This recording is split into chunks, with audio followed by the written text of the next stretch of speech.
Hi, this is Ashwin with over 13 years of experience in catastrophe modeling, insurance and reinsurance analytics. As part of an organization's financial statements, today we will discuss profit and loss statement, which is also known as income statement. So the contents for today's discussion are: we will discuss what revenues and expenses are, what are the various types of accounting, detailed view of the components in an income statement, the top line and bottom line in the profit and loss statement, and an example showing various components of profit and loss statement. So let's start off with the video. So what is a profit and loss statement? It's a summary of organization's revenue and expenses over a period of time. So say quarterly. So it will have a start date and end date. So April 1st will be the start date and June 30th will be the end date. So what is a revenue? So income recorded over a period of time obtained from sale of goods. So there will always be inflow of cash with respect to revenue. And what are expenses? So total expenses incurred for manufacturing of goods and its related costs. So always it is associated with outflow of cash. So the equation will be revenue subtracted by expenses. So if revenue is higher, it will result in profit, and if revenue is lower, it will result in loss. We will in the upcoming slides we will look at components of revenue and expenses in greater detail. Now that we have outline of what revenues and expenses are, let's look at types of accounting. So there are two types of accounting. One is cash and other is accrual. So let's start off with cash accounting first.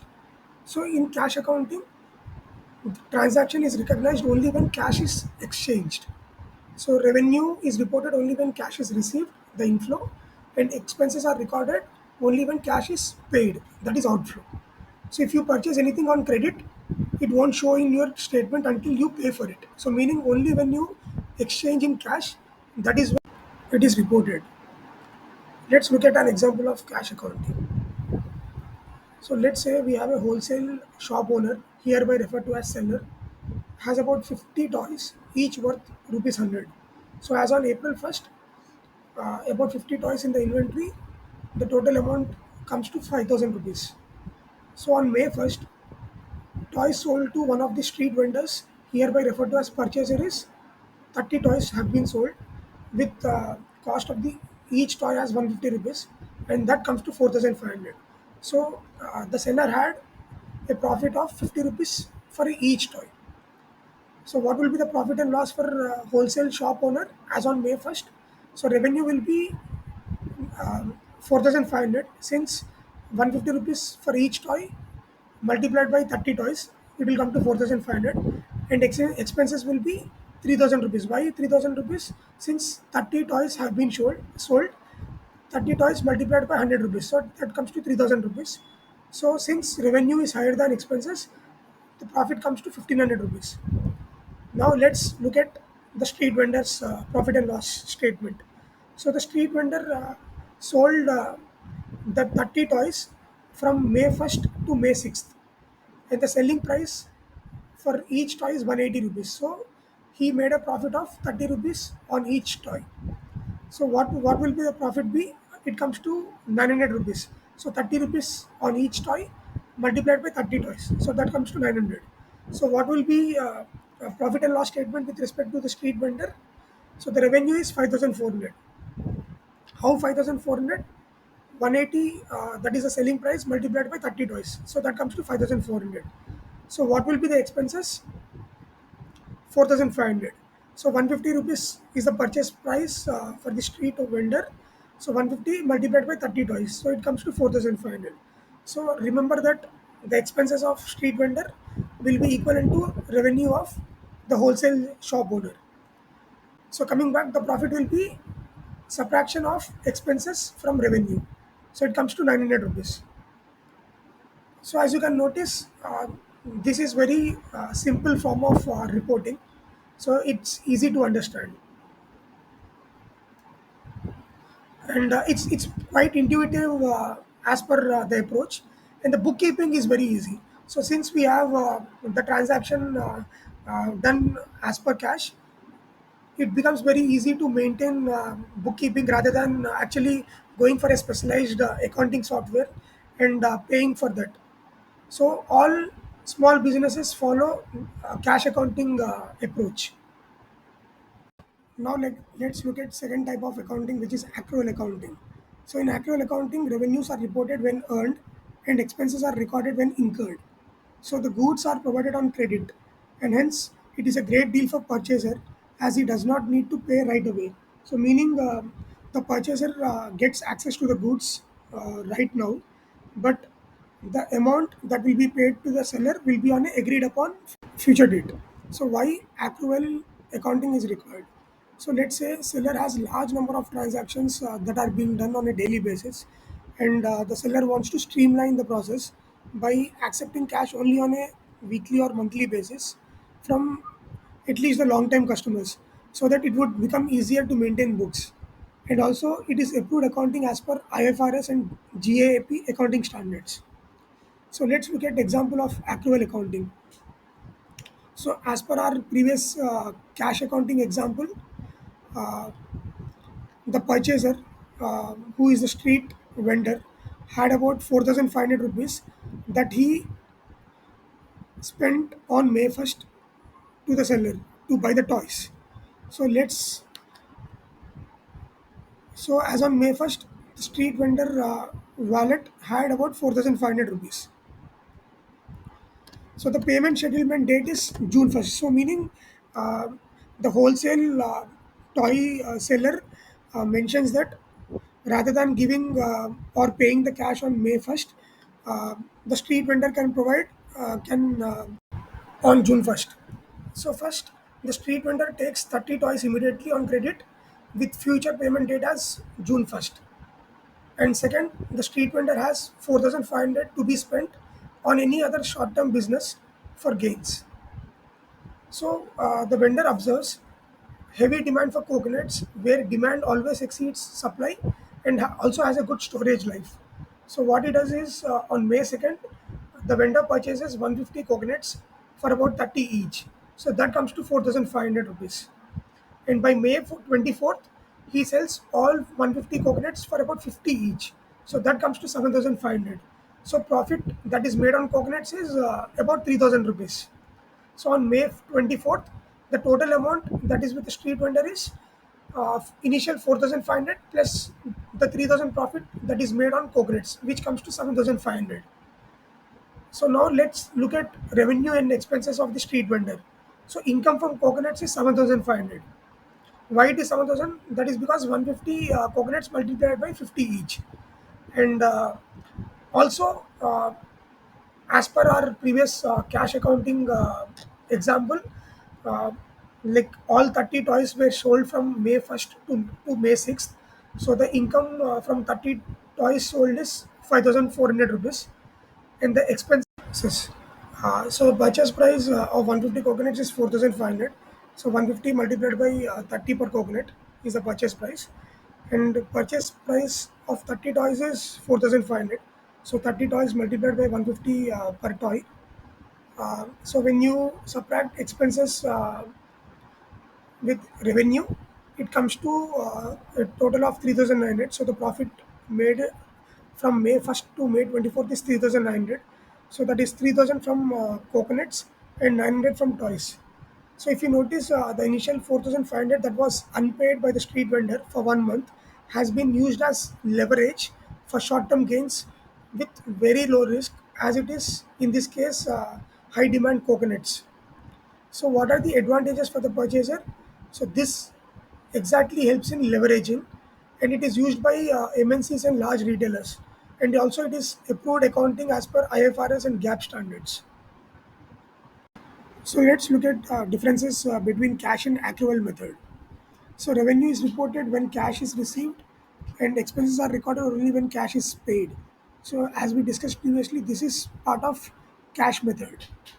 And revenues reported when earned and expenses recorded when incurred. So these are part of accrual.